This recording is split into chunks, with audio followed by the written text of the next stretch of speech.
Previously on Quest Friends. What I need you to do is go to Obsidian Bay to the east, find a man named Bill, and figure out why they aren't trading with us.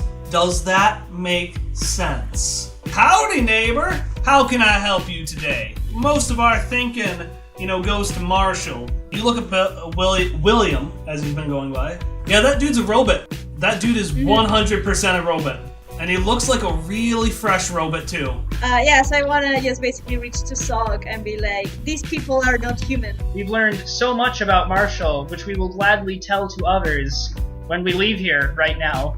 But I don't think he would like that very much. So Shock, in reaction to his sudden movement, is just going to level a hand at him. Get away from me! And cast Onslaught. Yeah, your good friend, William Turing, that's his name, is dead. I can't have killed something that wasn't truly alive in the first place. And you hear Gus, the robot cowboy shopkeep, say, "All right, neighbor, we'll help you see Marshal."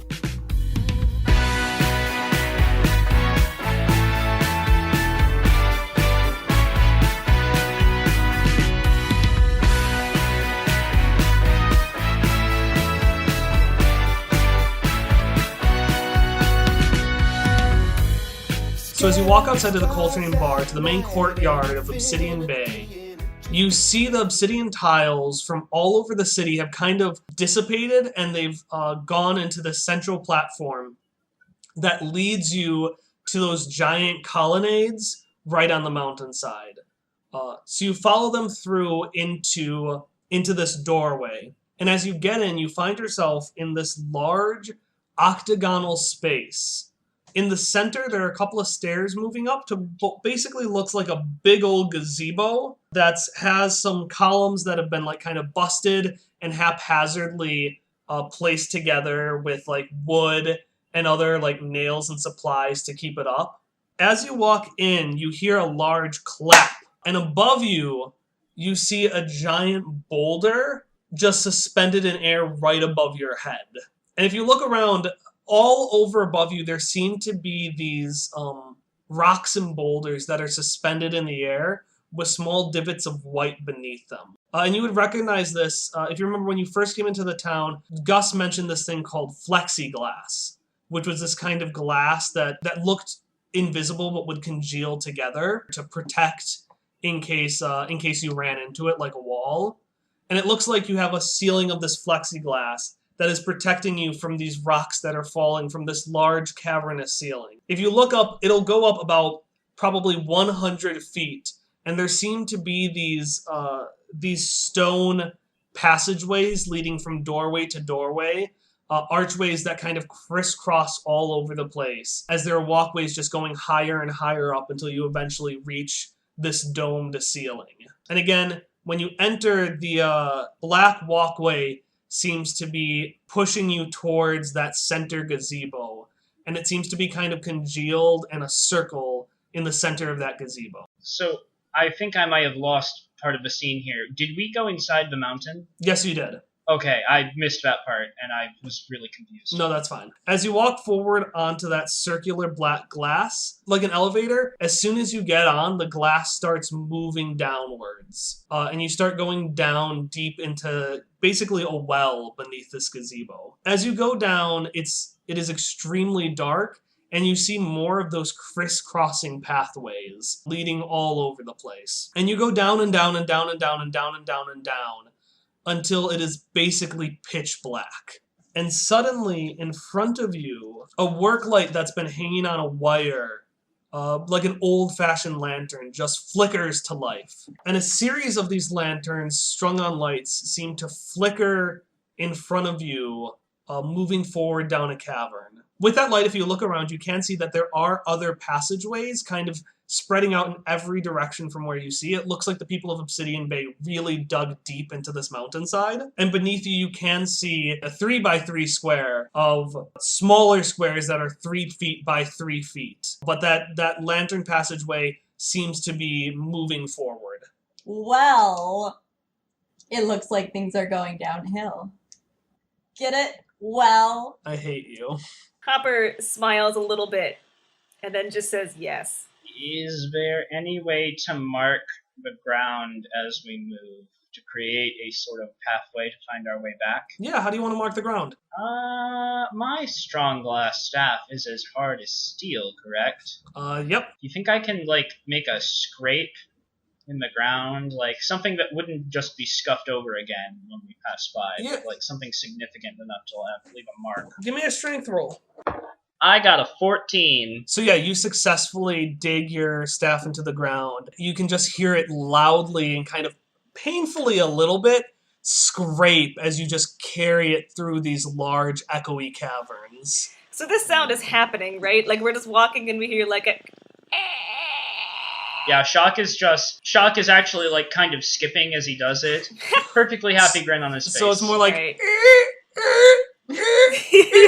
Well, it's continuous. Like, the mark can't break, otherwise it's ruined. okay. Right. So upon hearing this strange screeching noise, Hop will turn around. He's kind of in the front, and then look at Jacques, and then say, "What are you doing?" For us to find our way back. Oh, that's not a bad idea. Yeah, all right, carry on. Breadcrumbs. Breadcrumbs. Breadcrumbs. Breadcrumbs. So as you carry on with your breadcrumbs, you keep on going for what seems like a very long time until you eventually reach what's a more open passageway, and the lights seem to stop here on a small wooden shack. As you look, you can also hear robotic caws as robotic vultures fly around and just ineffectually perch on each of these, about 3 of them perch on this line with venom, with this green ooze coming out of their beaks. They seem to have no interest in harming you. They're just watching. Well, I don't like that. If I try to barge in, will anyone stop me? Duh. Is there, like, a doorway or is there a door? There is. It's a very rough shack. It's just a doorway. Darn it. But suddenly, you realize the doorway doesn't actually exist because a door that was open flapped shut in front of the doorway. I want to kick down the door. All right. I will not stop. I will not stop Ellie from doing this. Ellie kicks into the door, and your foot just kind of goes straight through it, and then just plops down. When you go inside this very small shack, it looks like this was a temporary shack meant for miners that they would pick up and move as they went to a new destination. Inside, you see a temporary bed, some boxes for food, and well-worn playing cards. On one corner, there is also a handful of tools around a small workbench. Can we roll perception? Actually, everyone just roll perception. Okay. Okay. All right. I got a 1. 18. 11. Did I get a Okay, 19? no, you got a 19. Oh. Okay, so Jacques and Ellie, if you look in the corner, you will see two things. Jacques, you will see 2 healing stims, which regenerate organic tissue and heal 5 might points. I'll take one and then pass the other healing stim to another. I have a logistics question. Yeah?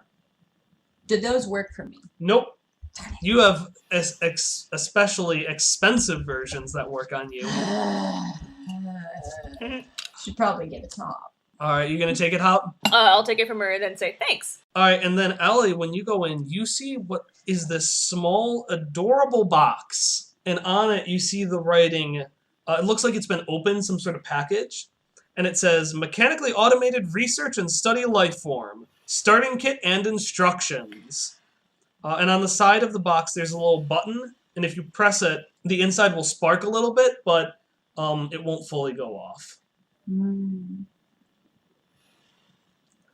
I grabbed the box. As Ellie takes this box, fluorescent lighting that is perfectly connected to the ceiling of the cavern shows you the rest of the way. And instead of being like crudely made like the rest of the caverns, this cavern it's perfect. It is a perfect kind of cube that's just extending further and further into the mountainside.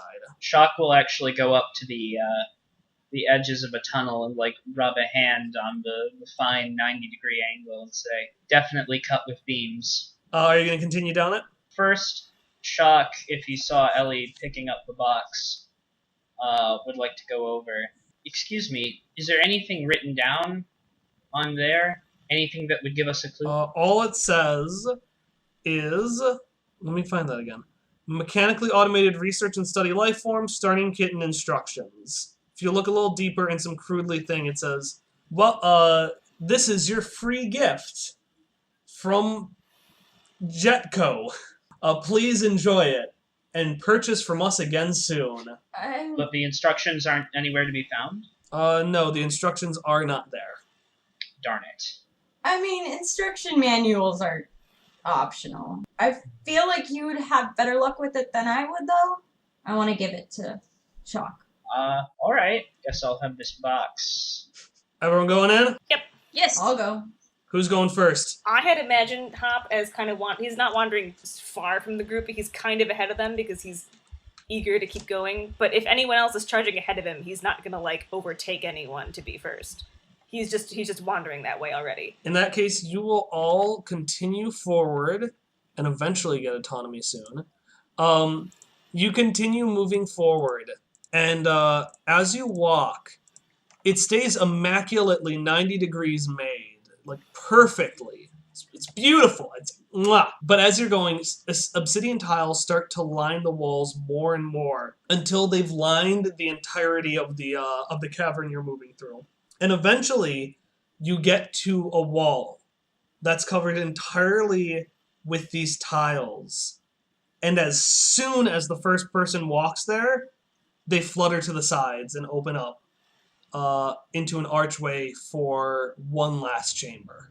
As you walk in, you see a short room that's immaculately layered with these obsidian tiles. 8-foot-high electronic panels and cords are scattered across the room, and in the center is a cocoon about 10 feet in diameter, but like an oval shape, so the long side is about 10 to 12 feet. And it's covered by these black tiles and looks like it's almost breathing. Out of this center come 6 pulsing tubes that protrude from it and attach to various panels and walls. An electronic voice crackles from speakers that are propped up on tripods. Welcome, guests. I'm glad you could join me today.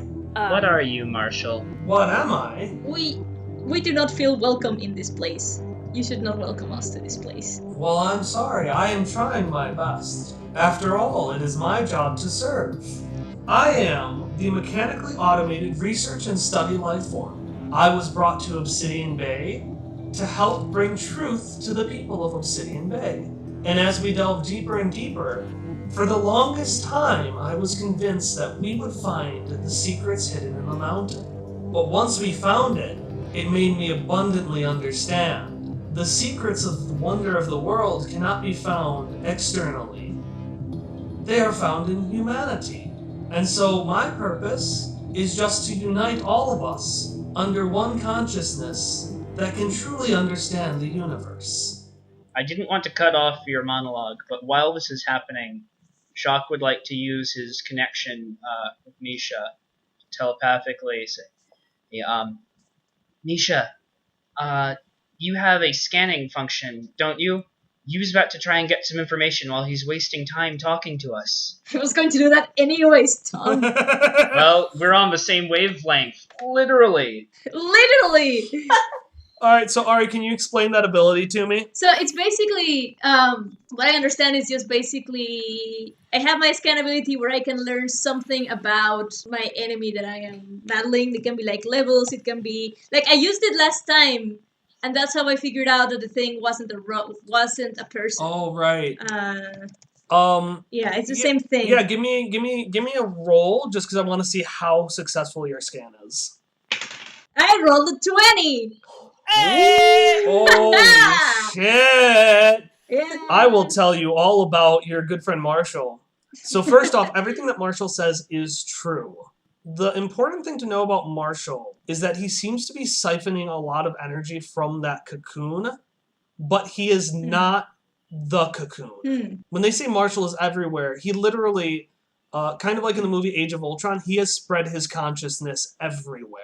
Right, but there has to be like a central point. His consciousness doesn't seem to have a central point. The closest thing you can imagine is that pod is what is giving him energy. Okay. And he seems to be having this unhealthy symbiotic relationship with it. Parasitic relationship. Okay, I want to point that to Sock in our telepathic way. And then I'm going to approach Marshall and be like, but in that case that I really do not, I fail to comprehend what your goal in all of this is. How will uniting everyone as you will help finding the secrets of anything?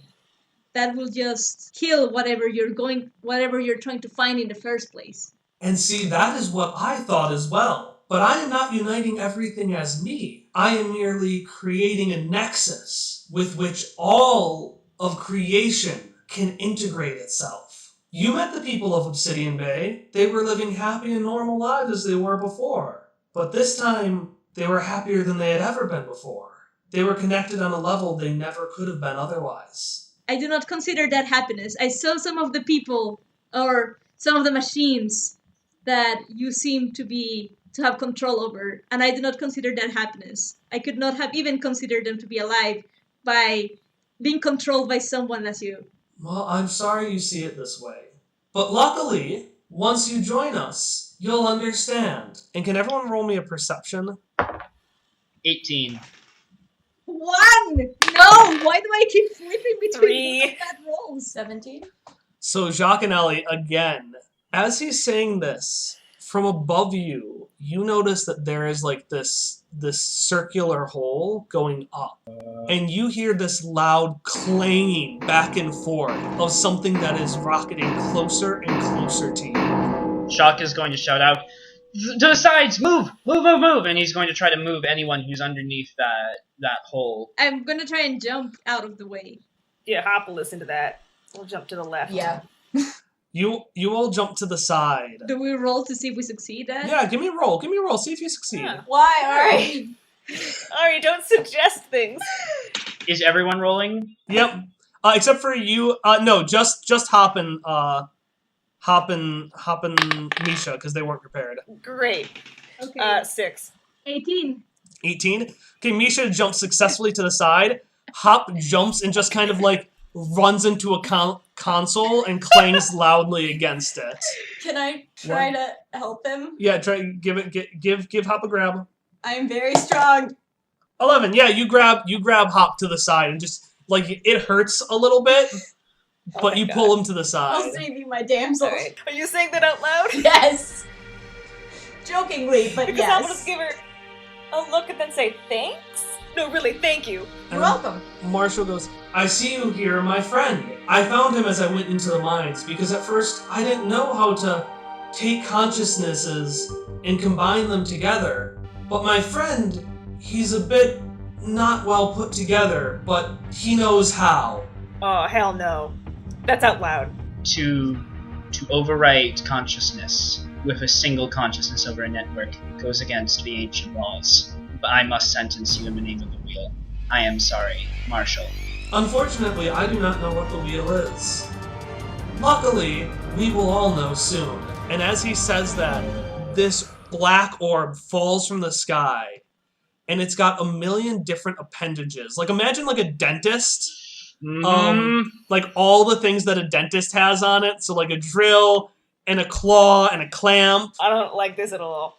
It is this giant orb. And Marshall says, at first it was only able to adjust and deconstruct metal components. But luckily I've taught him how to work with flesh just as well. I want you all to hide from this thing. Roll me a stealth quick to see if you see it. To see if it sees us, you mean? It sees you. 8. That's an 11 on my stealth check. That's an 8. I have a 4. Okay, so Jacques stays perfectly still as he sees this thing, as I think he probably has some idea what it is. Yeah, I was about to ask, can Shock know about this already, or do I need to roll to see if my out-of-character knowledge is my in-character knowledge? Just give it. What does Jacques recognize this as? Oh, this is a disassembler, isn't it? Yep, a disassembler is a robot specifically designed to disassemble mechanics. But this one has been added to flesh. Oh, fuck. Out of character, we can't fight this thing head on. Oh. It's significantly more powerful than us. I was about to tell you, this is a fight that if you take this thing head on, all of you can tell immediately. If you try to take this thing head on, you will die. My focus is fuses flesh and steel. So, as you all see this, Jacques stays perfectly quiet, but the rest of you clang against the wall or make a start or make some noise. And at you making some noise, you notice that thing turn around and it notices each of you in turn as you make a noise. And it is time for us to roll initiative. No. Dope. Run away. Can we flee? Heroes never flee, Ellie. Oh, I got an 8 for initiative. Oh. I have it's a 9. 12. I rolled a 1. Okay. Let me... I got a nat 1. And then I have what Marshal and the disassembler are. Alright, so yes, you got this thing and it clearly wants to rip you to shreds. What are you gonna do? Question. I have a cipher. It is the machine control implant. Remind me what that does for me. It's like a stick and I put it in a thing and then I've got like a remote, right? Yeah, let me take a look at the machine control implant. What's mine? Okay. So the machine control implant is affixed to a Numenera device and control it at long range, 10 minutes. Affixed to a Numenera device? Yeah, so any sort of technology. Oh, okay. So we've got this horror machine. We've got the pod, the cocoon thing, right? Yep, you got the cocoon on the floor. The cocoon's on the floor, okay. The cocoon's on the floor and it has 6 rods coming out of it, like kind of tubes. Okay. Is there some sort of clear control console I could mess with? If you want to try to find a control console, I would need you to roll perception for that. 20! 20! Yeah, you look around and you see right across the room this console that largely that just says on it, use in case of inhibition. Alright, I'm gonna do that. I would like to fire my buzzer disc thing at the console. Okay. Give me a roll for that. I'd like to put in 1 tier of effort to hit. Okay. 5. You go and it whizzes at it and it just kind of clangs against the wall. Okay. And as you shoot that, the disassembler turns over to you. Oh, good. Because it heard the sound of you shooting it. Yeah, that's fair. Are you gonna do anything else? Like hide? I would like to do that, yes. Can I, do like a duck and roll behind something? Yeah, you can duck and roll behind something. Just a console right next to you? Yes, please. Okay. 13.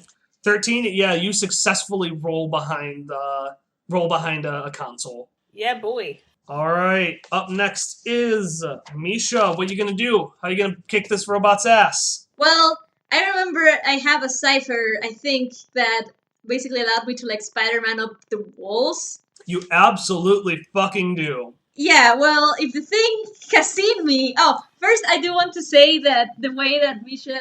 I want to say that the noise that Misha made when the machine came, I just want Misha to have said, well, I don't believe that looks like a friend. It wasn't even him moving, it was him correcting Marshall, because that doesn't look like a friend. I love Misha. They're so wonderful. So I just want to say that. But yeah, I want to use that to basically climb out of the range of this thing that is clearly about to do stuff to me. And I rolled a 15. Rolled a 15? Yeah, you do those, and Misha, this is second nature to you. So you just kind of climb over the walls, probably do a little trick to be like, man, I'm so cool. Or just to test out how they are, and you are successfully... do you want to be on the wall or the ceiling? How can I be on the ceiling? I want to be on the ceiling, and I want to... I'm not going to do anything this turn, but I want to orient myself on top of the cocoon thing. Okay, so you are right above that cocoon. Now it is the disassembler's turn. And the disassembler, the last thing it heard was Hop making that shot. So it goes right up to the console that Hop is hiding behind and just starts tearing into the console. You just hear scrapes and sparks start flying everywhere and it just starts slamming into the console. But because that was the last sound it's heard and Hop successfully moved away, that's all it does. Alright, it is Jacques' turn. Shock is going to use the telepathic connection to let Misha know that that is a very powerful device and that it's quite dangerous. He's not going to say things out loud because he's noticed it. It seems to follow by sound. And instead, he's going to attempt to break one of the tubes. I can probably only shoot one tube at a time, correct? I mean, if you want to set up a trick shot and try to get a couple of them, you can. I'll play it safe. Try to destroy one tube with an onslaught. Alright, put any effort in? No, I didn't, and I rolled a 6, so... You roll a 6, and it goes to hit that tube, and you think if you had just put in a little bit more effort, you would have successfully cleaved off that tube. Yeah, probably. But it just kind of clanks against it, and makes a pretty loud sound. It actually makes a soft sound, because that seems to be cushioned as the panels, which are what you actually hit, the obsidian tiles, just kind of move in and out in response to that. Kind of like you hit Jello. All right, Ellie. So can I see the thing that Hop tried to hit it with? Yeah, Hop was gonna yell, but Don't yell. Give me a roll to see if you can read it. You see it, but I don't know if you can read it. Well, I mean, if I saw it, I would have seen him throw it.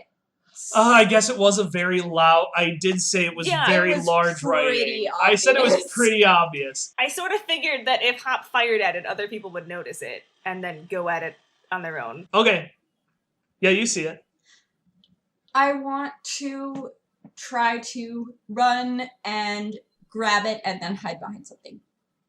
You want to grab a giant 8-foot-tall console? I thought he was throwing it. No, I fired like a buzzer disc at it. Fired it. Yeah. Is the I disc... fired my gun at it. The disc is on the floor next to it. Yeah, that's what I want. Okay. I want the disc. So you run and you pick up the disc, and are you going to do anything else? So you have to, like, fire it from something? I mean, it's like the bullet that you put in the gun. I don't know how it would work if you just used the disc to stab it into a thing, but you can sure as hell try. Can I chuck it with all of my strength? It's a little saw blade, so yes you can, but if you throw it, that will be a speed task. Oh. Can I give it back to Hop? Yeah. What? Can I give it back to Hop? You're gonna throw it to me? Yeah. So you're going to slide that across the floor.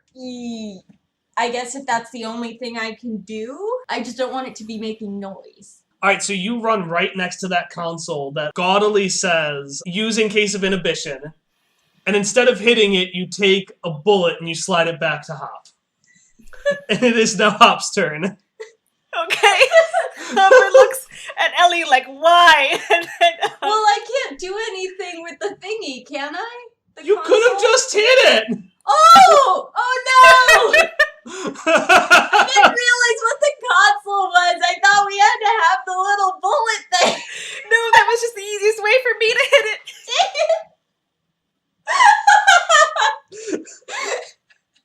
Can I have a do-over? Nope! Okay. Ellie just slid over a bullet. That's what you did. I don't even need it because I have 3 more bullets in my gun. And my rules, and if you remember, my rules for bullets are that we're not going to worry about ammo. Oh, right. So you have unlimited ammo. I thought it was like a thing to stick on the thing. What? So Hopper gets the disc and then looks at Ellie like, why was this your choice? Why did you do this? She's just gonna like shrug and shake her head. She didn't quite know what was going on. Ellie's old. She doesn't understand technology. Oh my God. I thought it was supposed to like stick to the thing to control it. No, I'm sorry. I'm so sorry. It's not the cipher that I'm using. I'm using my normal gun. Okay. That's why I was confused. Oh my God. Okay. This is the worst and best thing that could have happened. All right. I love you so much. All right. Now it's Hopper's turn. So Hopper is going to pocket his newly regained saw disc buzzer bullet, and then he's gonna shoot another one at the console from behind the console that he's hiding behind. And then after I shoot, can I yell, everyone aim for the conspicuously marked console, and then run away from the console that is being attacked by the dentist machine? Yes, you can. Can I do both of those things in one turn? Give me a roll. Are you putting any effort into it? I'm using effort to hit the console. Okay. With my buzzer. 20. 20. Oh, major effect. Yeah, do you want to, so you can either have this have some sort of negative effect to the disassembler, or it can do more damage. I'd like a negative effect to the disassembler. What would you like the disassembler to... It loses its turn, is that right? One of the things you can have it do? Well, I guess I could do that, yeah. So as you go into this thing, it tears into the console and just like, which sputters alive with like a million sparks. It is a cacophony. It is a cacophony of sound. Like a firework just got set off. And in the center, you hear Marshall go, ah! And two of the tubes in the center pop off. Okay. Two of the 6 tubes just pop off and flutter to the side. Oh, as they spark with electricity. from the cocoon? Yeah, and you see the disassembler turn its sights on that console. Okay. Ellie looks at Hop like, I did the right thing, right? Look at what I did. Gave you back that lucky bullet. I didn't even use it. I put it in my pocket. Okay. Hopper looks at Ellie like, really? This is how you're trying to spin this situation? And he gives her a perfect Adam Scott camera look. Yes, I just imagine Copper looking at the camera with his Yes. And then he's look at the camera. And then I'm gonna duck and roll behind like another console that isn't near the disassembler. Cool. You don't have to roll for that.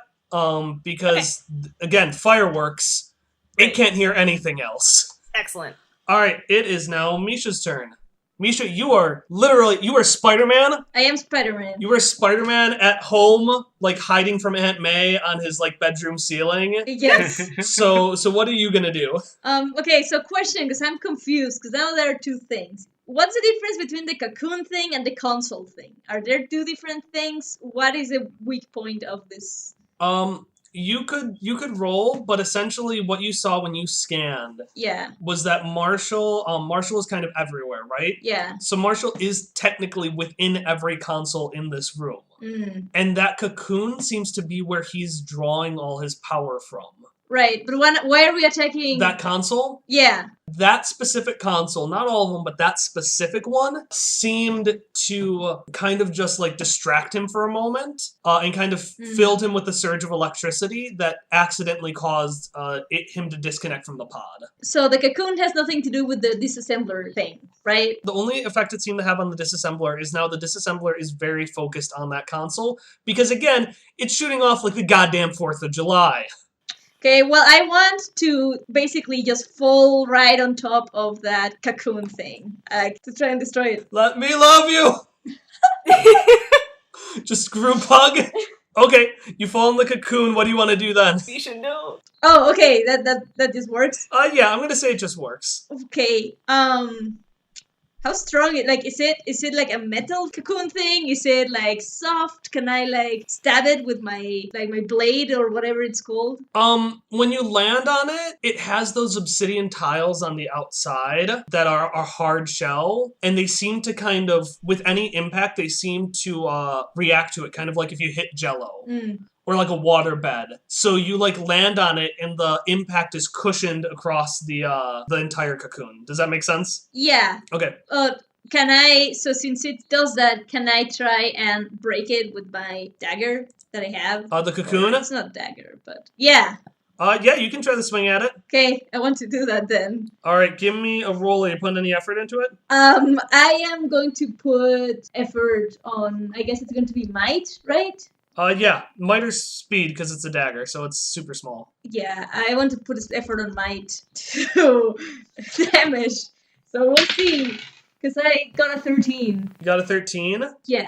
You go in to hit the cocoon, and as soon as you press against it, you seem to, like, get through the tiles a little bit. Like, you hit a slit in between them, and you just barely get in when the tiles slam in on your knife and push it out. Oh no! Do I have no weapon? No, you haven't. It just, like, forced it back out. Oh, okay. And that is your turn! We are on to Marshall. And he yells to the disassembler, "Hey, friend, over here, friend, over here!" But the disassembler doesn't care. It doesn't hear him. It lost its turn, so it's just wailing against that inhibition console. And in fact, give me a second. I'm going to roll for the disassembler. Yeah, the disassembler hits it so hard that it actually pops off another one of those tubes. So now there are 3 of them remaining. All right, Jock, it's your turn. Shock is going to keep doing what he's been doing, standing perfectly still. And actually, let's do this better. He reaches into his pockets, pulls out the Magnetic Master gloves. I think they were gloves, right? Yeah, we can say they're gloves. And I would like to use that cipher to begin pulling out the cords one by one. Ooh. Oh, that's badass. Ooh, hot damn! All right, a metal object that a human could hold in one hand. Yeah, sure. Try to pull. Give me a roll to pull out one of those tubes. What sort of effort will this require? I would say I would lean intellect. Okay, I will spend 1 level of intellect effort in that case. I rolled a 10. You rolled a 10. You just pull out one of those suckers, and it just kind of pulls out, and you hear Marshall moan a little bit, and it just falls to the ground. So there are 2 remaining, and it is Ellie's turn. I want to hit it. You want to hit what? I want to hit the cocoon. The cocoon itself? Well, like, where the cocoon is attached to one of them. Oh, you want to hit one of the cords? Yeah. Okay, you go into the swing to one of the cords. Yeah, you can do that. Okay. What is it? It is an 18. Yeah. Ooh. So you do extra damage. Whoa. So Ellie goes to hit one of these cocoons, and she gives it the motherfucking chair. And just, like, wrings it out. And as she does it, it kind of catches itself on the last remaining cord, which looks like it might be a little bit easier to hit. And it is Hop's turn. Oh, okay. How close are... Like, everyone is on top of the cocoon, essentially, right now, right? People are, like, by it. I'm standing where I was before in the room. I have not moved. Oh, okay, so you're not near it. No. You used your gloves from a distance. Yes, okay. I'm... But, like, for instance, if I fired my buzzer again at the last chord, and, like, I rolled, like, a 1 or a 2, like, what are the chances I would hit either Misha or Ellie? Now that you have suggested it, Very high. very high. Alright, okay. So I'm not gonna do that. I mean, Ellie probably couldn't even feel a buzzer shot. It would not pierce That's her armor. true, but Hop isn't smart enough to think of that. So he is going to... I would like to try getting the last chord with my forearm blade. Like, I want to run past it, and then, like, pop it out, and then just, like, slice it off. Okay. Here I go! Nat 20!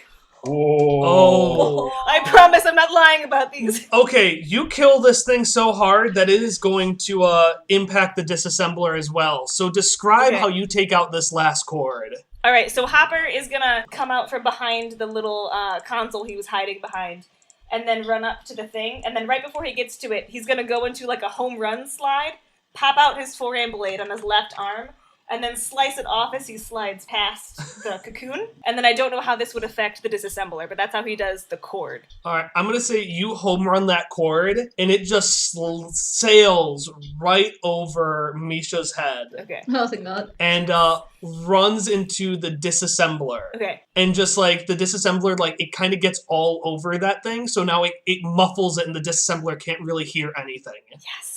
And you are out of initiative, guys. Whoa. So let me describe what Whoa. happens. You hear Marshall just let out this horrible, like,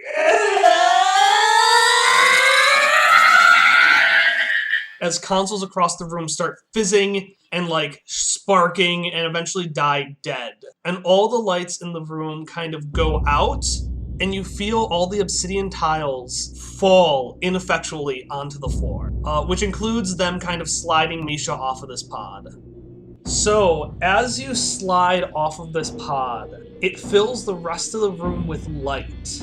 And on the inside, you see this translucent, fleshy like this fleshy sack, essentially, that has, like, veins going in and out. And on the inside, you see a bunch of what look like small black spiders just crawling everywhere around this pod. And after a second, it pops open from the top and slowly opens up from the inside out. And as it does, all the obsidian tiles in the room start to flutter to life, and they start to fly up and kind of swirl around the room very slowly. And in the center, with these black spiders just crawling all over this, stands a figure with, like, just sharp, like this large, imposing armor, and kind of like the fake Viking helmet, so with like the horns. And it has these black, oily spiders crawling all over it. And it stands up and it looks around at no one in particular, with heavy breathing. And the tiles start moving faster and faster and faster and faster and faster and faster and faster. And the room starts to shake and quake because you get a very, very strong impression that this cave you are in is about to crumble. Hopper's just gonna yell, "Oh god, run, run, run, run, run!" So to clarify, there are no lights anymore. It's pitch blackness. Not quite pitch blackness. Ellie's gonna say, "Follow me." Ellie does have candles on her hat. I do have candles on my head. All right. Perfect. And Shock, What a wonderful thing. who is also going to start running with everyone back down the carved tunnel, says, "I left a trail of breadcrumbs. We can follow it out." As you run out, these tiles just bashing you in the face. After a moment, these bright green lines of light start to flicker through the walls. And in the moments where you can see the actual concrete of whatever this original structure is, you can see that they're illuminated from inside this structure. And these lights extend everywhere. But luckily, you have a trail of breadcrumbs. Woo! You're able to run back using these breadcrumbs, and you notice just how scary it was. Like, at one point you run over this giant cavern, and you realized if you had gone a couple of feet to the right or the left, you would have fallen to your death. It's a good thing I scraped that scratch into the floor. And you're running with these tiles bashing you in the face, and you eventually get back to those 3x3 tiles at the very bottom, and that's where the trail ends, the elevator you took down. And as you run to them, you notice them, they're now lit with this green light as well. They're kind of like floating up in what looks like a circular staircase fashion. Has that figure from the pod been chasing us? Nope, it didn't seem to care about you at all. Okay, then. It looks like when it woke up that it was still trying to register what was going on. So it is not chasing you, but this place still is falling to fucking pieces. So do you climb up the staircase? Yeah. Yes. All right. So Actually, no, I'll save it. Sorry, ignore me, go on. All right, so you climb up the staircase, and as you climb up, you notice that the smaller stairs start rising up to meet you. So the staircase is basically building itself as you climb up it. That's nice of it. You run outside to the main foyer of Obsidian Bay, and as you are, you kind of stumble a little bit because you notice that the whole town is kind of tilting to the left and to the right.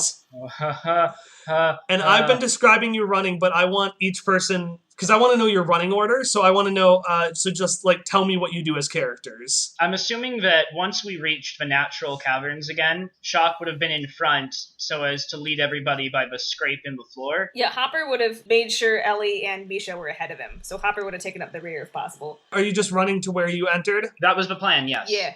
Okay, so you run to where you entered, and it's shifting back and forth, and Hop, I need you to roll perception. Damn it. Okay. 9. Alright, now I need you to roll speed defense. All right. Good for Hop. Yeah. One step lighter because of shield, one step easier because of shield. That's a 2.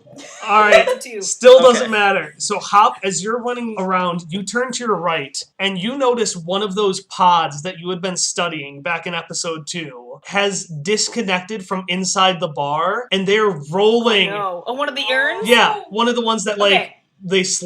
people slept in. Yeah. Those pods. The two of them are rolling back and forth across the ground and have I disconnected. feel like I should... Okay. They disconnected as you passed them, Okay. which is why they rolled, and they only hit you, the person in the back of the running order.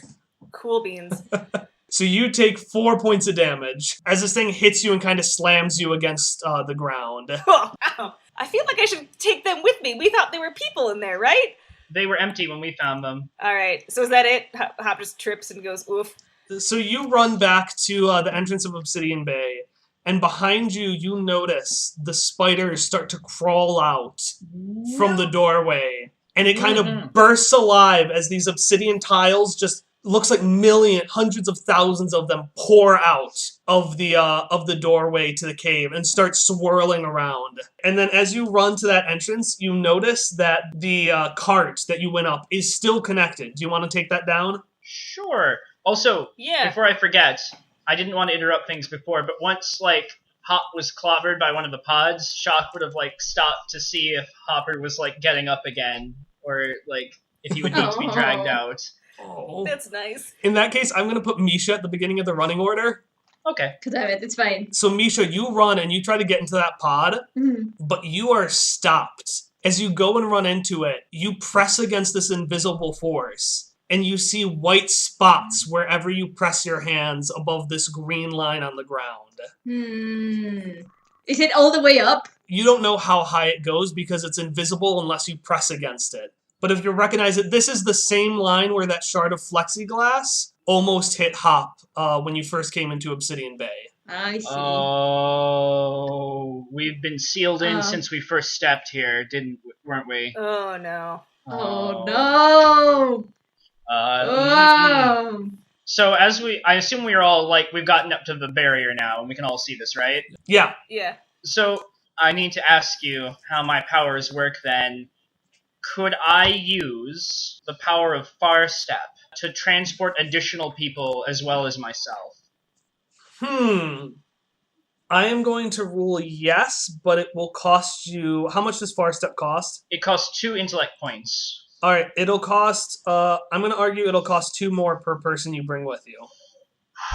Okay. Let's calculate this. I might not have enough intellect to get everyone out safely. While Shock is thinking, I have a cipher, right? Yes, you do have a cipher. And what is my cipher? You have a density nodule. Each time the weapon with the nodule hits a solid creature, it increases in weight, causing 2 more points of damage. 28 hours. Creature? Hits a solid thing. I would like to use that cipher on my chair. Okay. So as Jacques is trying to figure out if he can carry people over, Ellie just casually, like, affixes this nodule to her chair, and... I want to hit it with everything I've got. Okay, and she goes and hits this wall with everything she's got. Yes. Do you want to put any effort into that? Yes. 1 Okay. level of effort. I feel like it's not going to work because you've got a little smirk on your face. 15. 15, Ellie hits it, and it goes in super far, and your chair comes back, but right before it does, you notice a small crack in the plexiglass. Can I keep hitting it? Yeah, keep hitting it. Give me 3 more rolls. What's the status of the cloud and the guy, who I assume is, like, emerging behind us as well? You do not see the guy, but that cloud is getting bigger and bigger, and the spiders are probably halfway across the courtyard to you. 13, 13, 11. Okay. Ellie is hitting this more and more, and it's cracking slightly and slightly. By your estimations, if you keep hitting, you would break it through, but it would be a very close call with the spiders. Yeah. Well, while other people are doing things, I'm just gonna keep hitting it. Wait, I want to notice Ellie doing it, and I want to hit it with my shield too, but I know that Shock is going to do a thing. Alright, give As me... Hallie, I'm just as going to say that, operator. Hallie, you keep on... So Hop is hitting it, and then Jacques Yeah. do whatever you want to do, and then I'll resolve what they're doing. Alright, I Okay. was going to say that while this is going on, Shock decides he has enough to, like, somehow drag people through with him. And I would like to, like, grab everyone in sort of, like, a group huddle bear hug, and then try to use Far Step to teleport us past the barrier onto the cart. Okay, just past the barrier onto the cart. Like, yes, that is my plan. Okay. I don't think it has the range to get us all the way down the plateau. Although, if you think that's possible, then sure. I'm gonna have you make a roll. You normally don't, but I'm gonna have you. Well, I assume this is an intellect roll, right? Absolutely. I do not have the points for effort, because this is the last of my pool. Because I'm burning it all to do this. So, I guess it's all in the hands of the heart of the cards right now. Part of the dice! Joey, be careful! A 12. A 12. You roll a 12, and in a moment you all blink out of existence. Good. And you blink into the cart. We're fine. And as you do, Ellie continues her swing. No! And it hits the top of the cart, which propels it down towards the What? staircase. Okay. But it's not like a controlled fall, though, right? This is like... No, it's not. It's not a controlled fall. You successfully make it to the. You successfully make it down. But you are going a bit faster than usual. And as you do, it clangs against the top step of the 3 that you took down. The wire disconnects, and you all fall down on this wire onto the ground. You take no damage, but as you do, you see these tiles swirl around the remainder of Obsidian Bay, which seems to be blinking out of existence. And they swirl faster and faster. Eventually, all you can really see is what looks like a cloud of these tiles, a torrent of them as they spin around and start flying higher and higher into the sky. Higher into the sky and back in the direction that you came from. And this takes probably a minute. And as they sail off into the distance, you look back, and Obsidian Bay is gone. Oh, shit. What have we done? Did we ruin a whole town? The town was already ruined, though. Kind of. I mean, yeah, but I don't know if, like, those people were able to be saved or not. Shock is winded and dazed and not really computing things right now. He's just gonna lie there on his back, just spread out, like, I'd like to poke him. He'll react to the poke and just sort of crumple up into a ball. Hop's gonna stand up and dust himself off and fix his hat, which became askew during this whole endeavor. Everyone okay? I believe so. I need to... That went better than expected. He gives Ellie another camera look. And then gives a worried glance Another camera. over at Jacques. Because Jacques responded only with a groan. And then says, Jacques, how you holding up? We failed our quest. We didn't save Will Turing or the town of Obsidian Bay. We don't even know what really happened to the people. And then he just sighs. Misha is going to awkwardly approach and put a hand on his shoulder and not say anything, but just do that. He flinches, but doesn't do anything to stop you. And that was Chapter 1 Turingtown. Thanks for watching. Come back for more fun times next week. As we save more towns. Save! I'm glad we got to wrap up that chapter. Oh, Jesus Like Christ. the cocoon get.